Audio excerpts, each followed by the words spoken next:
नज़रियाती समझौता।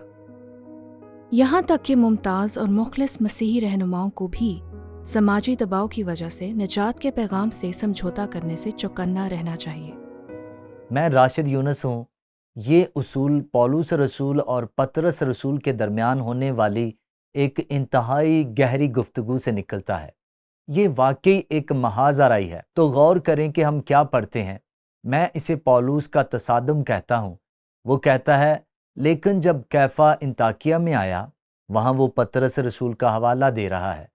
वैसे ईमानदार बनने से पहले उसका नाम कैफा था। यसू ने उसका नाम बदल कर पतरस रख लिया, जिसका मतलब है चट्टान। और मुझे यकीन नहीं, लेकिन हो सकता है कि पौलुस को वहाँ एक छोटा इशारा हो।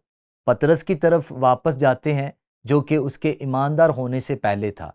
लेकिन वो सिर्फ ये कहता है, लेकिन जब कैफा इंताकिया में आया तो मैंने रूबरू होकर उसकी मुखालफत की, क्योंकि वो मलामत के लायक था। वैसे मुझे ये तस्वीर पसंद है। मेरा मतलब है कि वो कदम से कदम मिलाकर रूबरू जा रहे थे। क्यों?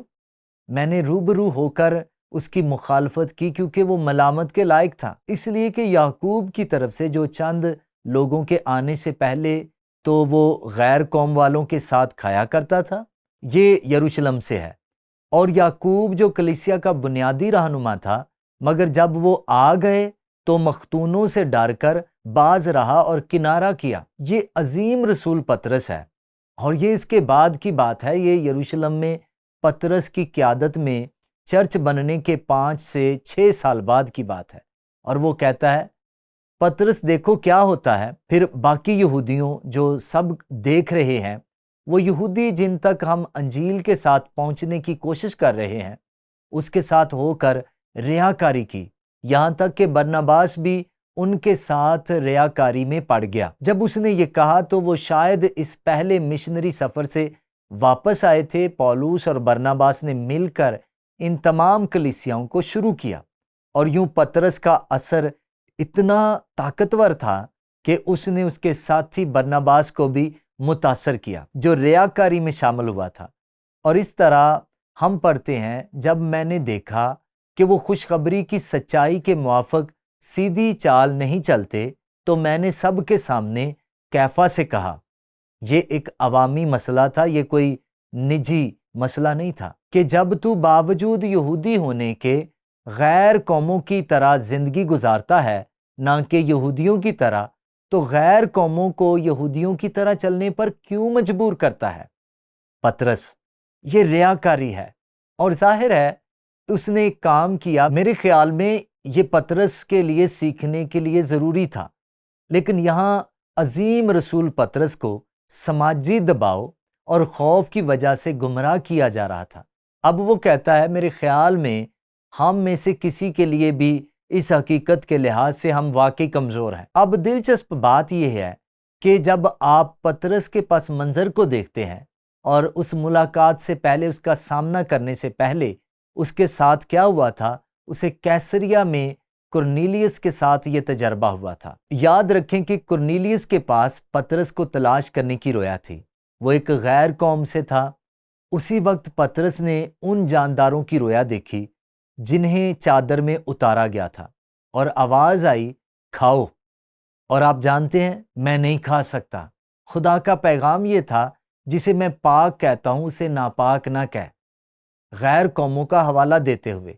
और पतरस कैसरिया को गया, और ये वाकई दिलचस्प था। उसने बहुत दिलचस्प सबक सीखा। कुरनेलियस के ईमानदार बनने के बाद एक गैर कौम, और अमाल 10वें बाब की 34वीं आयत से 36वीं आयत में लिखा है, पतरस ने जुबान खोल कर कहा, अब मुझे पूरा यकीन हो गया है कि खुदा किसी का तरफदार नहीं। इसका क्या मतलब है? ये चर्च की पैदाइश के 5 साल बाद की बात है। पेंतीकोस्त के 5 साल बाद पतरस भी यकीन रखता था कि खुदा यहूदियों की तरफदारी जाहिर करता है। लेकिन मैंने ये सीखा है, खुदा किसी का तरफदार नहीं, बल्कि हर कौम में जो उससे डरता और रास्तबाजी करता है, वो उसको पसंद आता है। देखो, ये पतरस को पौलुस का पैगाम है, जो कलाम उसने बनी इसराइल के पास भेजा, जबकि यसु मसीह की मार्फत जो सबका खुदावंद है, सुलह की खुशखबरी दी। یہودی اور غیر قوم دونوں، تو پطرس کو یہ سبق سیکھنا پڑا، لیکن ظاہر ہے جب وہ انطاکیہ آیا، یہ سبق سیکھنے کے بعد بھی سماجی دباؤ کے تحت وہ ریاکار ہو گیا۔ پولس نے کہا ایسا مت کرو کیونکہ یہ دوسرے لوگوں کے لیے ٹھوکر کا باعث ہے۔ چنانچہ خط میں اس نقطے پر، یہاں تک کہ اس نئی بصیرت کی پیروی کرتے ہوئے پطرس انطاکیہ میں کلیسیا کا دورہ کرنے آیا، جو پولس کے مقابلے کی ترتیب ہے، یہ ظاہر کرتا ہے کہ ہم کمزور ہو سکتے ہیں۔ مجھے اس کی پرواہ نہیں کہ ہم یسوع مسیح کے بدن میں اپنی حیثیت کے لحاظ سے کون ہیں۔ پولس کی فکر کا نچوڑ یہ تھا کہ ہم کیسے بچائے جاتے ہیں۔ ہم اس پورے خط میں یہ دیکھتے ہیں، جس کی وضاحت اس نے پطرس کے ساتھ اپنے تجربے بتانے کے بعد کی۔ اس نے یہی کہا، اس محاذ آرائی کے تجربے کو بیان کرنے کے بعد اس نے کہا، گو ہم پیدائش سے یہودی ہیں اور گنہگار غیر قوموں میں سے نہیں۔ اب وہ صرف کہہ رہا تھا کہ خدا نے اپنی رحمت اور اپنے فضل سے ہمیں مصر میں بت پرستی اور بدکاری سے نکال کر ایک مقصد کے لیے اپنے چنے ہوئے لوگوں کے لیے بلایا، شریعت کو ظاہر کرنا تاکہ ہم پوری دنیا کے لیے روشنی بن سکیں۔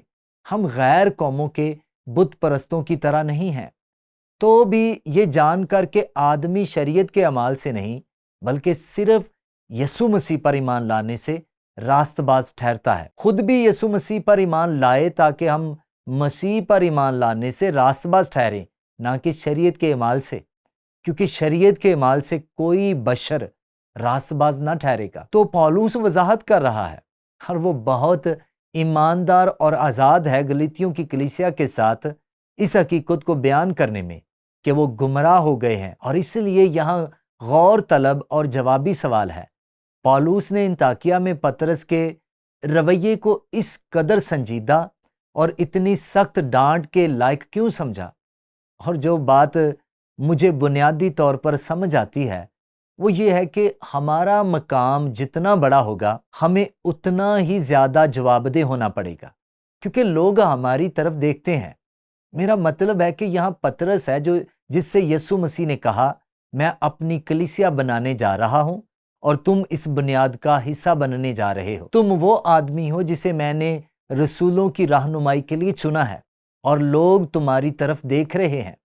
اور وہ صرف یہ کہہ رہا ہے، پطرس، یہاں تک کہ برناباس جو میرے ساتھ تھا، اور اس نے دیکھا کہ خدا نے ان گلاتیہ کی کلیسیاؤں میں کیا کیا، تمہاری ریاکاری سے گمراہ ہوئے۔ اور مجھے لگتا ہے کہ یہ ایک چیز ہے جو خدا ہم سے کہہ رہا ہے، ہم سب سے، خاص طور پر ہم میں سے جو رہنما ہیں۔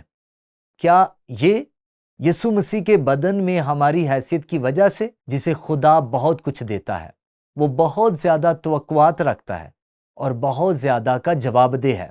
اسی طرح پولس اسے بہت واضح کر رہا ہے، اس کا اطلاق نہ صرف پطرس پر بلکہ خود پر بھی کرتا ہے۔ تو یہاں یہ اصول ہے، یہاں تک کہ ممتاز اور مخلص مسیحی رہنماؤں کو بھی سماجی دباؤ کی وجہ سے نجات کے پیغام سے سمجھوتا کرنے سے چکنا رہنا چاہیے۔